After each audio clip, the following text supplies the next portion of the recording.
Love this podcast? Support it and sponsor today. Simply head to ozcastnetwork.com for details.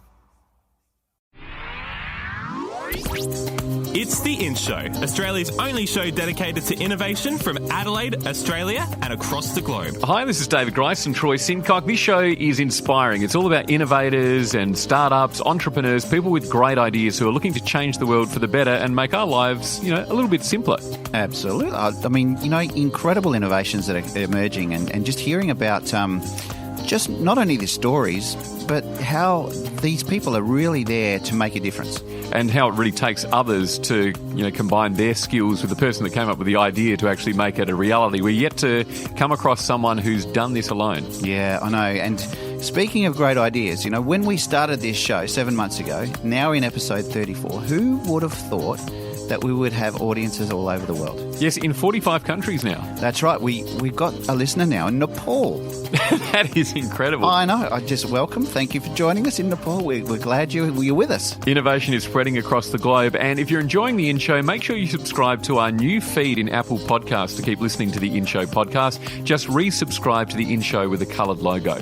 On the show today, we're talking to Jeanine Malcolm, who's coordinating the Techfugees Hackathon. Now, this is a response by the tech community to the challenges refugees face across the globe.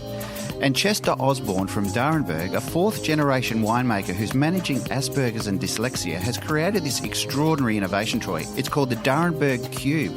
He'll tell us how the $14 million innovation came to life. It came to me in a bit of a flash, I suppose. I was going to build all old colonial stuff like the old homestead is there. Yes. And then one day I just went, who wants to really come and see fake old colonial stuff? And I thought, what's it going to be, the draw card? And I went, I need something that really encapsulates Darrenburg, the essence of what Darrenburg's about. More from Chester later in the show, but now here's Claire with more in news, including a story about how humans who make it to the red planet may have to be genetically modified to make it there alive. What else have you got for us, Claire?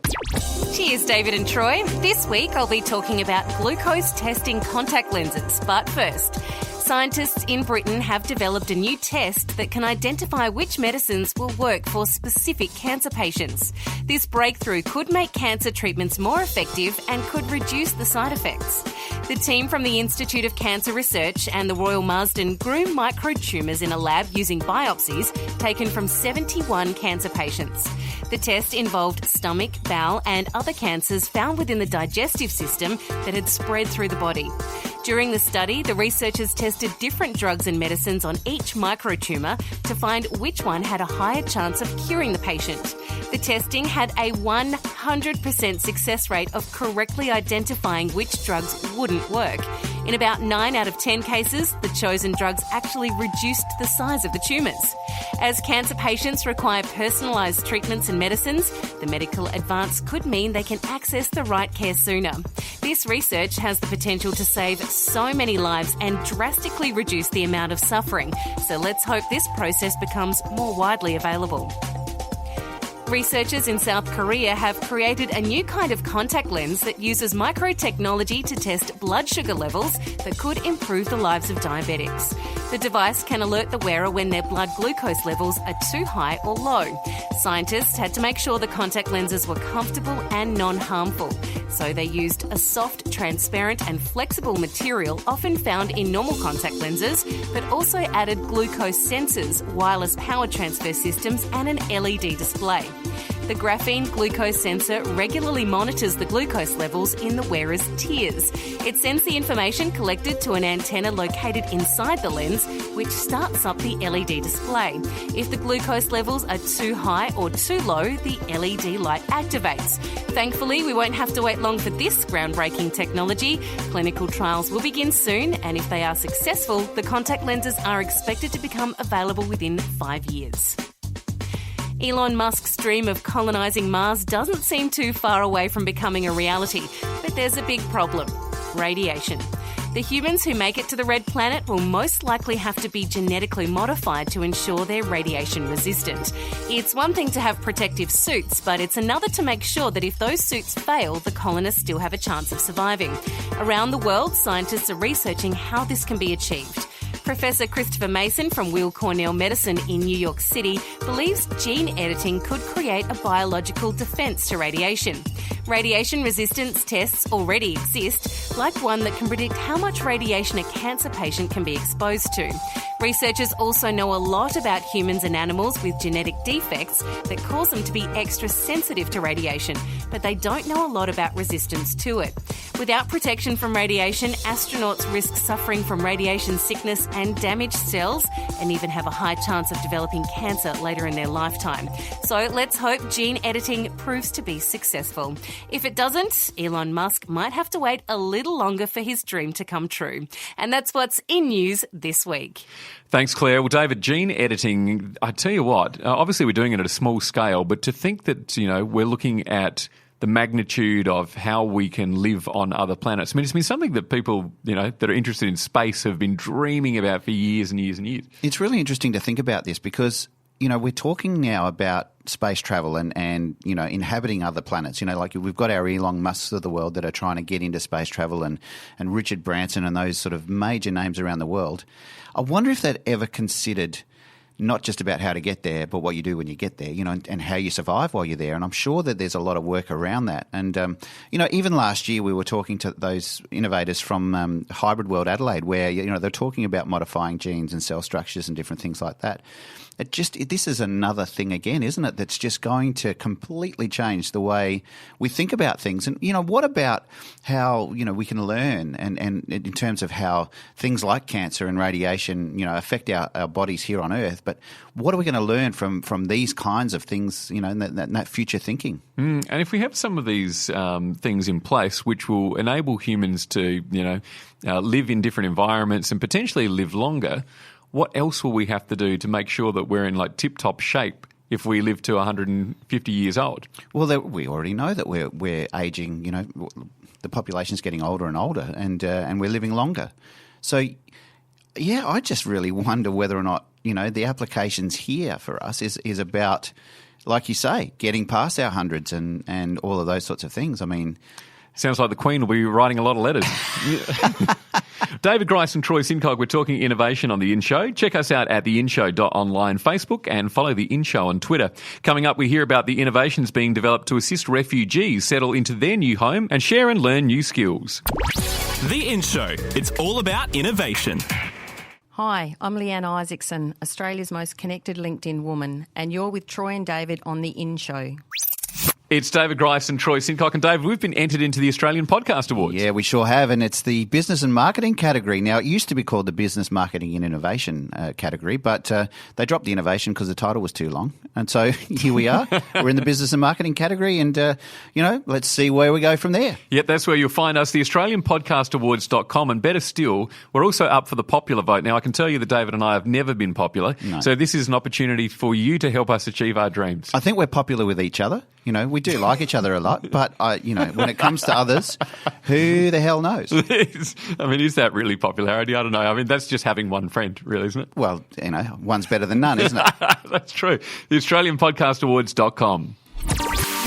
The In Show. Jeanine Malcolm works for Refugee Talent, a specialised recruitment agency for skilled professionals from a refugee or migrant background. And she's coordinating the Techfugees Hackathon, a response by the tech community to the challenges refugees face across the globe. So tell us, what had you start working in this space, Jeanine? I introduced myself to the Twitter sphere about a year and a half ago and just found all these amazing people doing amazing things. And that's where I first came across Techfugees. So it was something that had kind of grown out of, the Calais camps in France where we were seeing, masses of people just accumulating in these horrid conditions. And I guess the tech community kind of just felt like, how do we kind of make this situation better for people? Mike Butcher is the founder of TechCrunch in the UK. And so he just went, we can help. Put this hackathon together and it's kind of grown really organically from there. So the Techfugees movement's grown all across Europe and the US and trickled down to little Aussie in about 2016 in Sydney when it was brought to Australia. So what sorts of things are emerging that these hackers are getting together and doing? Well, it's really fascinating because initially I thought, how is our response down under different or similar to the responses in the Northern Hemisphere? And it's really contextual. So the Northern Hemisphere hack solutions are addressing things like digital identity. So they're using things like blockchain to address those concerns of you've left your house, it's just been bombed to pieces, you have nothing to prove who you are. So yeah, blockchain might be a way of creating that digital, fingerprint going all the way back, and every time you go through a UN checkpoint, you're actually getting further and further validated as to who you are and where you've come from, so that we don't have these long processing times when you get to somewhere like Australia. You can basically scan your card and you can see your history of where you've come from and why you're here. Compare that to Australia, where we don't have like the big camps and those situations where we're seeing people tackle challenges like language and learning. So how can we use, some of the VR stuff that's coming out to address situational learning? So there's some really exciting kind of tech solutions to some of these challenges that, we haven't seen before. And are you drawing on, the expertise of any of the refugees as well? I mean, what we seem to hear is, that these people that are fleeing their countries and, looking to live with us here in Australia are often kind of grouped together. And, you're almost working on the assumption these people end up doing sort of menial tasks to begin sort of integrating into society. But people would come here with knowledge as well, right? Yeah, absolutely, Troy. I think a case in point, and, there's a lot of data and research around, and if people are interested, there's some great papers on websites like the Refugee Council of Australia that talk about this, and the Migrant Resource Centres that talk about not just the cultural baggage that people bring to Australia, but also the skills and expertise. If you take a country like Syria, for example, education was free right through to the tertiary, so it's not uncommon for people fleeing Syria to be very highly qualified up to a master's level. And an example of that is Narari, who was the co-founder of Refugee Talent. He arrived in Australia and went through the settlement support services, was told that, you could be a cleaner, you could go and become a security guard. Yeah. Those kind of, as you alluded to, kind of the low-hanging fruit, and this is kind of the systems that we've got set up to deal with you. And Narari was like, hang on a second, I have a master's in web design. I'm pretty sure someone might be able to use that. Yeah. But the capacity of the people at the front line of some of these settlement services or the job service agencies just don't have the networks that can kind of connect people like Narari up with the community that he's more akin to, I guess, as a professional. So what is a hackathon? Yeah, good question. Something that I had to teach myself about a year ago. I'm not from the tech community myself. So basically, the easiest way to describe a hackathon is like a problem-solving weekend. So people come together and it's an intensive period of time, typically 48 to 54 hours. You arrive on well, in our case, if I talk about the Techfugees Hackathon here in Adelaide, you arrive on the Friday night and we welcome everyone. We have a shared meal together, and you'll do a 60-second short pitch of like something that you've been thinking about that you think might be a solution to a problem. And then organically, people kind of will form a team and they'll work on that actual solution over the next 48 hours or so, and then pitch that idea to a panel of judges on the Sunday. So during that time, we have mentors that come in from the tech and the business community that help scaffold that learning and develop it into not quite an MVP in that short period of time, but something that they can actually see could work if given the right support and resources. So, yes, we would like to see more businesses and programs kind of be spawned out of a hackathon, but at the same time, there are other benefits of like making new networks, new working relationships, new friendships, new social networks that come out of being at a hackathon. Is this specific to specific topics within each hackathon, or do people just come in and sort of share all of their ideas and it's kind of like you get a myriad of different things? Yeah, look, I'm sure people will be aware of lots of other hackathons about lots of other topics. So I know that there's been some around disability and assistive technologies, which I think is really fabulous, and I'd love to see that happen in South Australia at some stage. So hackathons can kind of be around anything that's of issue.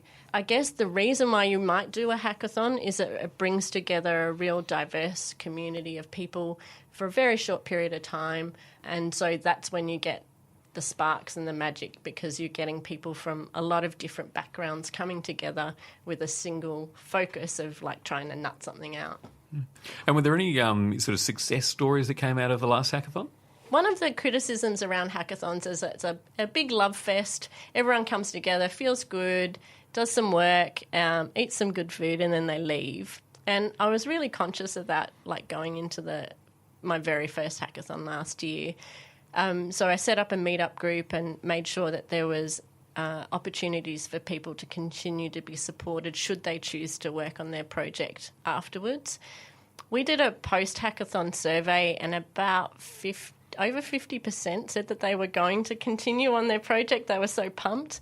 A few months later, we had our first meetup in the middle of July. It was winter, it was cold, it was a Wednesday night, and we had 45 people turn up to a meetup, which we were really stoked about. And there was a representative from every single team at that meetup. So that's kind of the strength of the community that we developed in a really short period of time.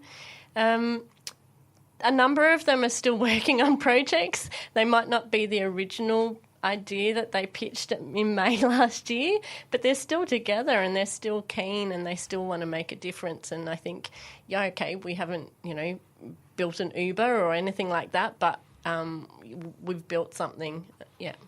And how many of the teams actually formed on the day, or like on the first day of the hackathon? Yeah, we had 10 or 11 people pitch different ideas, and then that kind of consolidated into six teams. So these people may not have even met each other prior to that night? No. That's awesome. And we, I think Troy mentioned about having people with lived experience, so that's something that we're very deliberate about trying to include, that we're not talking about people, we're talking with people about the issues that they're facing. So we work with organisations like Red Cross, the Australian Refugee Association and others to, make sure that those people are in the room and more importantly, they're in the teams. It may be hard to sense, but do you get any feeling that, given the backgrounds of some of these refugees, that, through their experiences, some of their innovations are born out of wanting to assist people that have gone through what they've gone through, that have been displaced? Yeah, most certainly, Troy. I probably not so much yet with... Well, no, that's not true. So with the Adelaide, there was a team that was based around the story of a young person whose father, was really kind of self-aware that he was dependent on his son for a lot of the day-to-day tasks because of his English level. So he had to rely on his son to, book his appointments with his settlement services officer or with the health professional. So their idea was around having like a buddy program, a volunteer system that was, web-based, that people could volunteer to help with those situations. So, yeah, a lot of them are born, the ideas that come on the Friday night are born out of lived experience, out of, practical ones. Another example is in Sydney, finding your way around a hospital, and I just thought this had widespread applications. But, yeah, finding your way around a hospital, you don't know where the Golden Wattle ward, for example, is. So they were using some of the new technologies around internal building GPS to develop apps that could help refugees and asylum seekers get to their medical appointments rather than feel so anxious about not knowing where to go. So, some really great examples. Yeah, and I suppose the anxiety and the vulnerability that those people have in those moments, seemingly like simple tasks for other people, what that could really do for people's mental state, particularly if you're at a hospital, you generally you don't want to be there. No, typically not. And I don't think that you need to stretch your imagination too far, even if we travelled to somewhere that's not familiar to us. It might even just be to Mount Gambier or Murray Bridge or, to the Barossa Valley. But if you're going there for an appointment of some description, whether it's a job interview, you're already quite anxious. And so if you're faced with something that's not in your mother language, everyone seems busy, you don't want to upset anyone. It might be easier for you to leave than to maintain your appointment. Well, Jeanine, thanks so much for joining us on the In Show. And we often talk about innovations and the desire for them to go global. It seems to me that you're bringing the globe to the local community. Oh, why not? No, that's the lazy part, isn't it? Thanks for joining us. You're welcome. Thank you very much. The Techfugees Hackathon is on May 25 to 27 at Torrens University's Design Faculty Campus in Adelaide. It's David Grice and Troy Simcock on the In Show, and next we talk to a fourth-generation winemaker with a $14 million innovation that has transformed the way we experience wine. Download the Phoner app before you head to your next event. Find people easier, market yourself better, and get connected using Phoner. That's spelled P-F-O-N-R. Phoner. Available in the App Store now. Hi, I'm Sam Conway from Zagami, and you're listening to The In Show. You're with David Grice and Troy Simcock. And if you've missed an episode of The In Show, make sure you subscribe to The In Show podcast on iTunes and be sure to resubscribe to our new feed, and that's The In Show with the coloured logo. The In Show. Chester Osborne is an extraordinary man. He started work in the family's Darrenburg winery at 7 years old, getting paid 10 cents an hour. And now, after half a century in the vineyard, an idea he came up with in 2003 has come to reality. It's the Darrenburg Cube, a $14 million mind-bending innovation inspired by the complexities and puzzles of winemaking. So, Chester, this cube has had huge impact. Yeah, I've sort of made the new benchmark for how we educate people in the wine industry, I suppose, and entertain them probably more than educate. They can be educated if they want as they go through the building, or they can just be entertained. But, I wanted to tell the real Darrenburg story and the 4 generations that we've been there developing it. And I thought the best way to make this happen was through art and through this alternate realities museum and a building, obviously, that is hopefully beautiful. As several people have said to me, they think it's really beautiful. I was a bit obsessive that I thought it was, but even my father likes it now, so that's saying something, I think. He's 91 years old, and he didn't really think it was ever going to look any good, but he's really quite amazed and very complimentary now. It's an extraordinary innovation in terms of what it's meant for Darrenburg, but also the entire wine region in South Australia and tourism as a whole. Has it had greater impact than you expected it to? And can you tell me, what was your intention in the first instance? I suppose my first intention was to attract a lot of people and to tell the story of Darrenburg, as I say, and hopefully one day sell more wine and more expensive wines, because we do a fairly elaborate way of winemaking, quite old-fashioned, but with modern thinking and so biodynamic or organic, those sorts of things. Whatever. So telling that whole story is difficult, but in a humorous way. So I suppose that's what I was aiming to do, and we have managed to achieve a lot. I think I got a lot more press than I ever imagined, and the numbers have been really fantastic through the building, and the staffing has been a challenge because there's a lot of people to look after, but that's worked really well. And then of course we've got the restaurant, which the Darrenburg Cube restaurant is really quite way out, and again working on alternate realities. Things aren't what they seem when you're in there and you're challenged, and it's quite very entertaining. But small tasting menu styles of very elaborate style of cooking, equipment that I didn't know existed. There's so much equipment. In fact, we've also got the first 3D printer in 3D printing of food in the Southern Hemisphere that we're doing one of the courses with, which is quite wild. But it's all amazing, and it's beautiful how many people are embracing it and the positivity I'm getting back from the restaurant and everything, or the whole building. It's an extraordinary innovation. Tell me about how the idea came to you and what it's taken to have it become a reality. Yeah, well, it came to me in a bit of a flash. I suppose I was going to build all old colonial stuff like the old homestead is there. Yep. And then one day I just went, who wants to really come and see fake old colonial stuff? And what's it going to be, the draw card? And I went, I need something that really encapsulates Darrenburg, the essence of what Darrenburg's about, which our label names are such a puzzle to work out. We're quirky and we like to have a lot of fun with them. And wine is such a puzzle to work out. I went, what's the most iconic puzzle? And a Rubik's Cube is, I thought the most iconic. And then I went, well, yeah, we could do that in the vineyard. And then I went, colours, it's going to be hard to do. I went, no, we'll put puzzles on the outside instead. So it's like a puzzle on top of puzzles. And then I started drawing it. I went, it needs twisting and blocks pulled out, one up, one.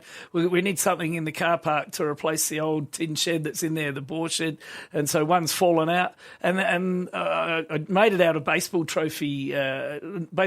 holders, little plastic cubes, made it all in a little vineyard with little soldiers in there and ambulances and police cars and fire engines and whatever, and I presented it to the board, my father and his brother and sister, and they said, don't like the look of that. And they were really quite negative and quite degrading of the whole thing. Although my uncle said, if winemaking doesn't work out for you, then you could always become a model maker. He thought the model was really good. Yeah. But it took a long time to get them over the mark, quite some years. And really, I probably didn't get them over the mark. It was more a case of, they said, my father said, well, you'd never be able to build a building like this. And I said, well, why don't I try? And he thought he wouldn't be able to. The builder said, yes, he can.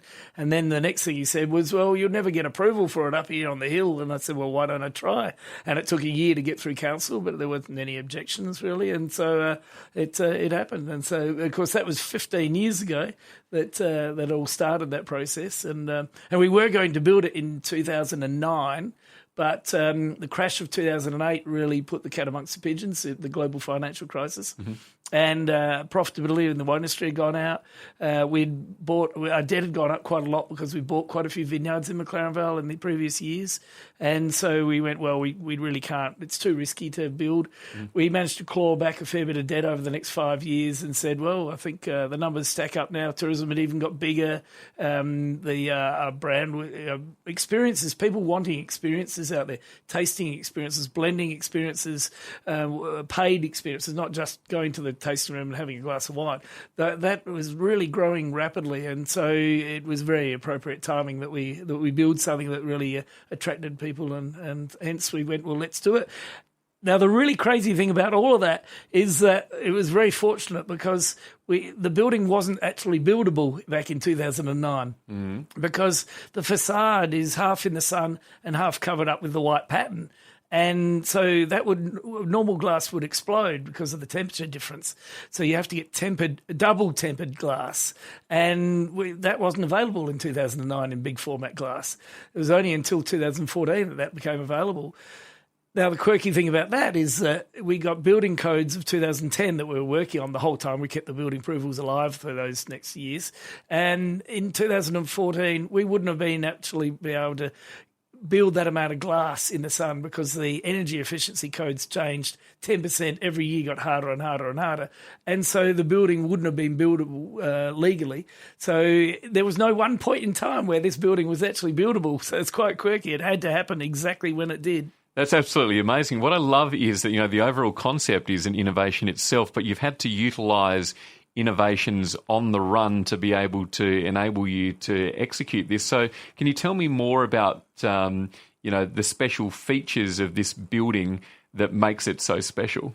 Well, it's very complex for a start because the base is all set back in. So you've got 4 stories with these huge counterlevers, and then the top 2 stories turned, again more cantilever, and the very top story, we've got 3 blocks pulled right out, another 2 metres, a bit over 2 metres. So the overhang's enormous in there, and that happens to be where the missing cube is underneath it. So there's a big area where there's no supports. And so I suppose, just to interrupt you there, for those that haven't seen a picture of the D'Arenberg cube, it is, as you described, it's like a Rubik's cube that's in sort of motion of being turned. So it's not like it's not a cube per se. It's like each of the different levels the Rubik's cube are sort of shifted around. Yeah, exactly. So the bottom, it's a 4x4 cube toy, if you imagine. And normally when you're twisting, you would only twist one of the levels at once, whereas we've got actually the 2 top ones are twisted. Yep. And the blocks pulled out halfway on the second floor, one on each facing, which, of course, you can't do on a toy like that. So it's slightly different in that respect. And so, so there was innovation required for the building to look a certain way and to be able to be mobile as well. And then the experience within, like you talked about, the 3D printing of the food that's happening inside. You have had to use this glass that wasn't available until 5 years ago. You've had to wait for technology to sort of catch up to your idea. Is there anything else like that within the building itself?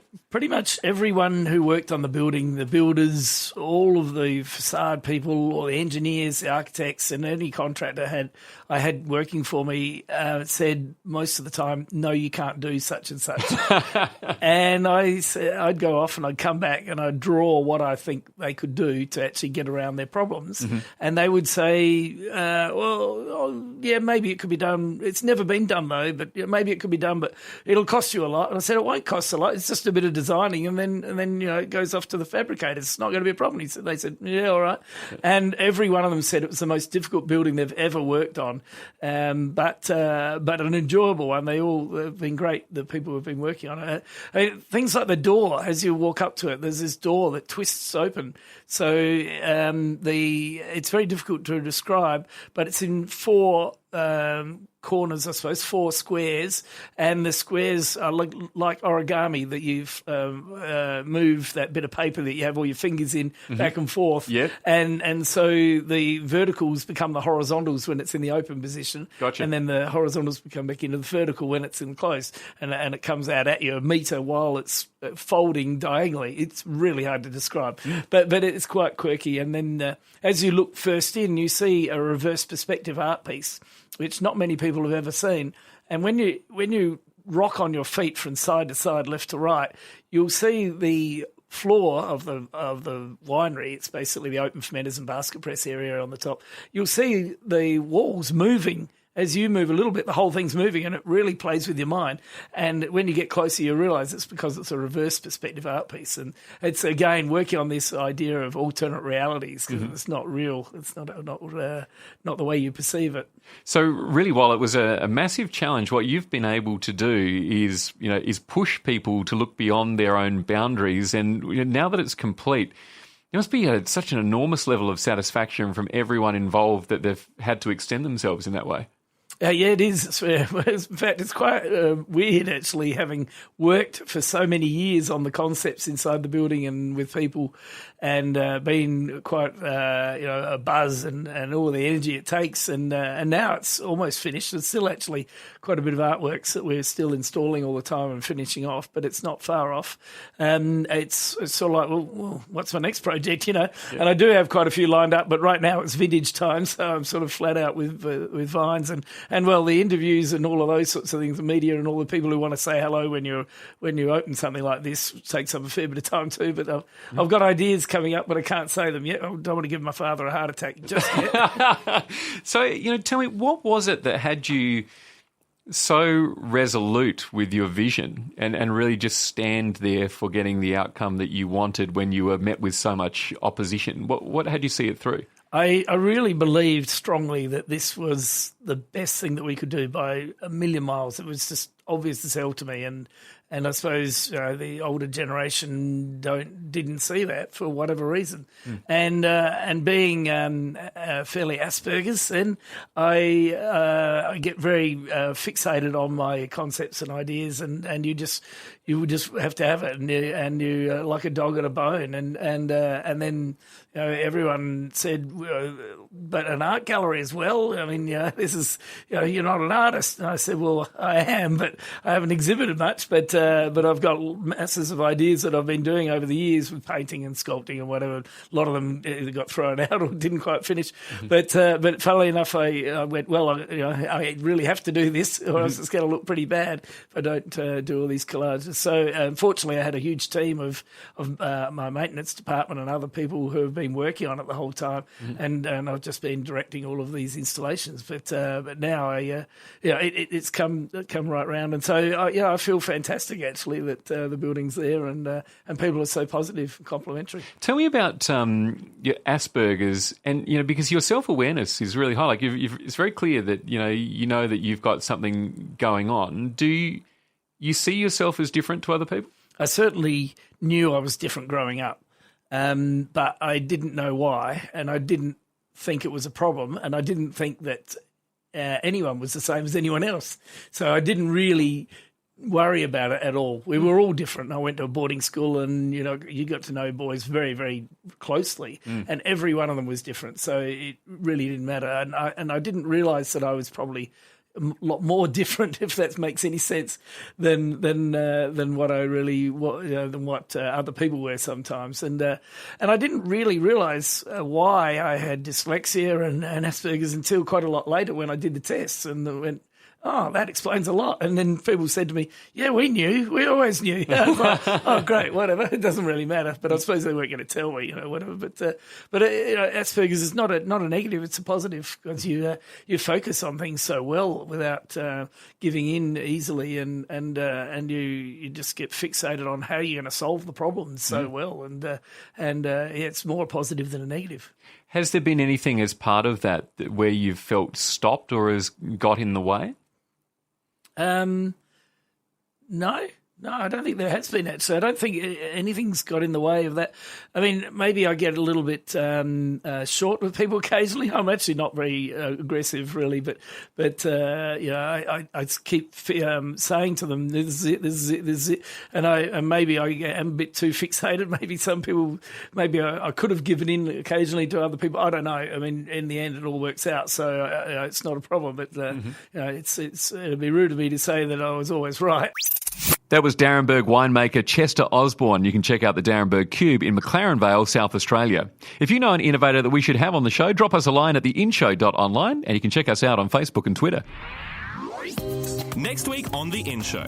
Now, Troy, we're going to actually unveil what happened when we shared our podcast with a live audience at the Adelaide Podcast Festival. What an experience that was. Normally we're just in a room by ourselves, or interviewing someone where they work or something like that. But having an audience in front of you is a whole different experience. And I've got to tell you, it made me feel a little bit weirder. The people that do podcasts, there's some strange characters out there. There really are, but at least, I didn't have to look at you the whole time. I could see some other people in the room. I completely appreciate why that was of value to you.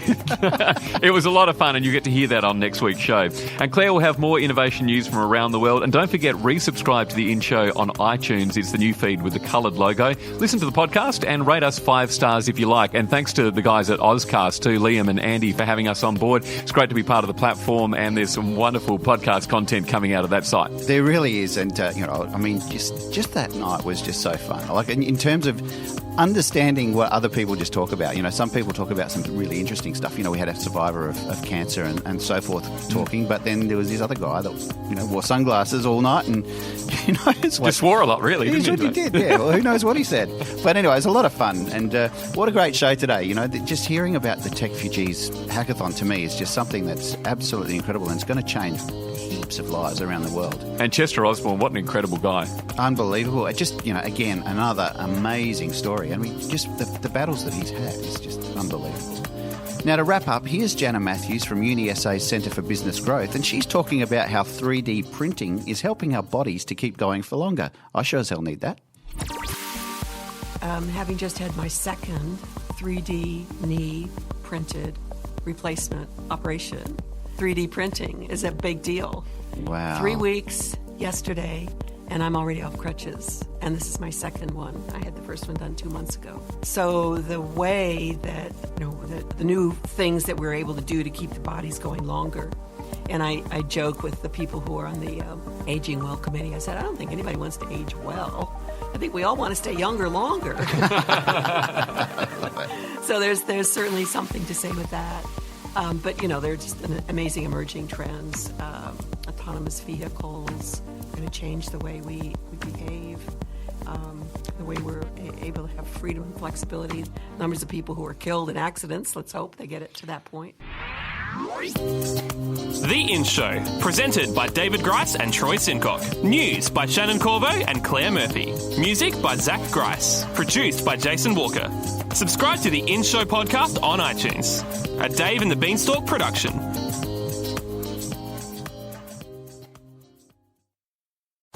Love this podcast? Support it and sponsor today. Simply head to AuscastNetwork.com for details.